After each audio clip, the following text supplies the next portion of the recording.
सुप्रभात बच्चों, मैं विवेकानंद चतुर्वेदी, कक्षा 12वीं, विषय रसायन विज्ञान।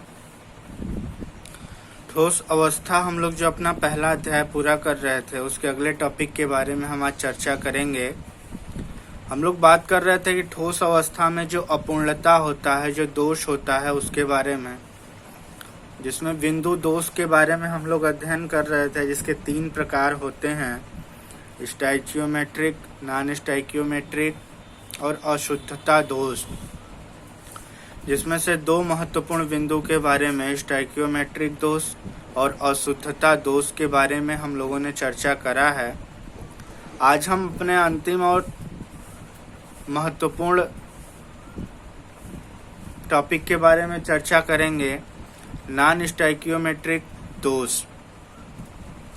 अभी तक हम लोग स्टाइकियोमेट्रिक पढ़ रहे थे। स्टाइकियोमेट्रिक का तात्पर्य होता है कि कोई भी क्रिस्टल जिन अवयवी कणों से मिलकर बना होता है, यानी उनके संगठन पे कोई प्रभाव नहीं पड़ता, वो अपरिवर्तित रहते हैं और कुछ कारणों से उनमें जो अव्यवस्था उत्पन्न होती है, उनको दोष का नाम दिया गया।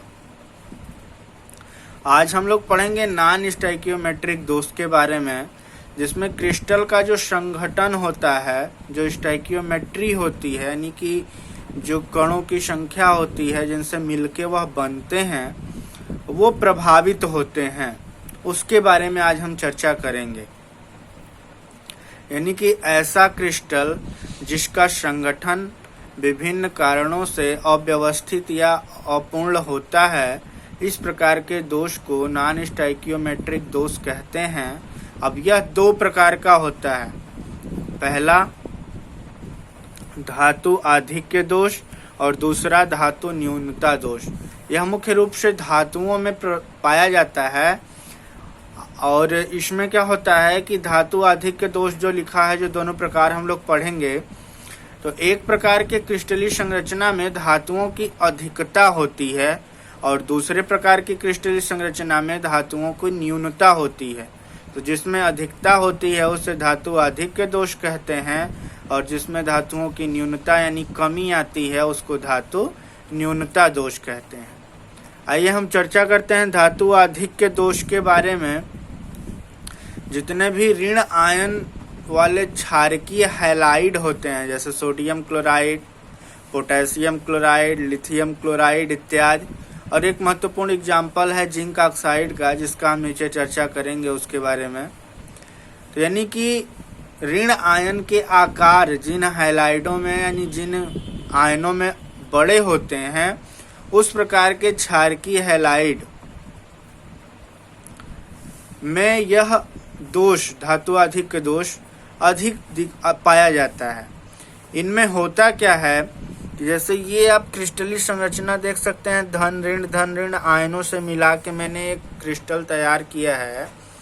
इसमें होता क्या है कि जो धन आयन होते हैं, वो, जैसे हम अगर इसको सोडियम क्लोराइड का एक उदाहरण लेके अगर हम समझे तो अच्छी तरह से समझ में आएगा।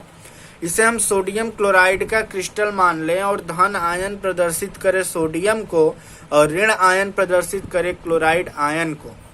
तो हम जानते हैं कि जो सोडियम होता है वह एक इलेक्ट्रॉन का त्याग करके धन आयन बनाता है, यानी कि उसकी स्थायित्वता यन सोडियम परमाणु के क्रम में न होकर सोडियम आयन के रूप में होती है। तो ये क्या करता है, और सोडियम की साइज भी छोटी होती है, तो यह जो है धन आयन अपना धन आयन अपना त्याग करता है, और इसकी सतह पर क्या होता है कि एक इस प्रकार का व्यवस्था क्रम बनता है कि धन आयन जब ये त्याग करता है तो कोई ऋण आयन आए और उसमें विसरित हो जाए, उसमें घुल जाए, यानी कि उस स्थान को ग्रहण कर ले। परंतु ऋण आयन जो होते हैं वो क्या होते हैं, उनका आकार बड़ा होता है। तो जिस क्रम में सोडियम आयन अपने धन आयन का त्याग करता है, यानी कि ज्यादा संख्या में सोडियम अपने आयन का, धन आयन का त्याग करके सोडियम आयन के रूप में हो जाता है, और इसकी सतह पर ऐसी तमाम संख्या उत्पन्न हो जाती है कि कोई ऋण आयन आए, यानी क्लोराइड आयन आए और उसको उससे मिलकर सोडियम क्लोराइड का निर्माण करे। लेकिन ऋण आयन की आकार अधिक होते हैं तो वह उतना उसकी जो है तुलना में उतनी तीव्र गति से वह उनसे अभिक्रिया करके नहीं कर पाता, वह अभिक्रिया की दर कम होती है। तो इस प्रकार से होता क्या है कि सोडियम आयन पे ऋण आयन की अधिकता हो जाती है, यानी ऋण आयन में कमी आ जाती है जो उसके आकार बड़े होते हैं, और सोडियम आयन की अधिकता यानी धातु की अधिकता हो जाती है। इसी को हम कहते हैं धातु अधिक दोष।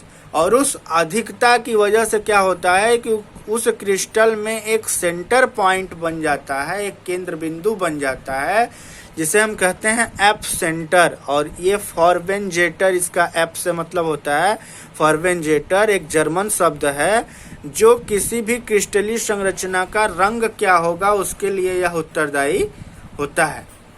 इसी क्रम में सोडियम क्लोराइड के क्रिस्टल का रंग क्या होता है? पीले रंग का होता है। लिथियम क्लोराइड गुलाबी रंग का, पोटेशियम क्लोराइड बैंगनी रंग का, और जिंक ऑक्साइड होता है जो कमरे के ताप पर सफेद रंग का होता है। यानी कि इसी एप सेंटर की वजह से क्या होता है कि यह जो क्रिस्टल है वह इस रंग को अधिक अवशोषित कर पाता है, जिसके कारण वह उसी रंग का दिखाई देता है। और अगर हम दूसरा जो है धातु न्यूनता दोष उसके बारे में चर्चा करें तो उसी का विपरीत इसमें होता है। इसमें जब इसकी धातुओं की क्रिस्टलीय संरचना बनाई जाती है तो उसकी स्टाइकियोमेट्रिक में धातुओं में कमी करनी पड़ती है, उनके स्टाइकियोमेट्रिक अनुपात में धातुओं में कमी करनी पड़ती है। तो धातुओं की संख्या में जो कमी आती है उसे हम बोलते हैं धातु न्यूनता दोष, जैसे FeO आयरन ऑक्साइड। तो इस प्रकार से आपने देखा कि जो ठोस अवस्थाएं होती हैं उनमें किस प्रकार से उनमें अपूर्णता होती है, किस प्रकार से दोष होता है, जो कुल 3 प्रकार के मैंने आपको बताया। तो इससे 1-2 बार इन वीडियो को आप और देखें और इन्हें समझने का प्रयास करें। इनका कुछ किताब का रिटन नोट्स है जो मैं आपको व्हाट्सएप में ग्रुप में आपको सेंड कर दूंगा, आप उसे भी अध्ययन कर सकते हैं और अपने नोट्स को बनाएं। फिर हम अगले वीडियो में अपने इस अध्याय के अगले टॉपिक के बारे में चर्चा करेंगे। इसमें हम कंडक्टिविटी चालकता के बारे में बात करेंगे। तब तक के लिए आप अपनी पढ़ाई जारी रखें, अपना ध्यान रखें। धन्यवाद बच्चों।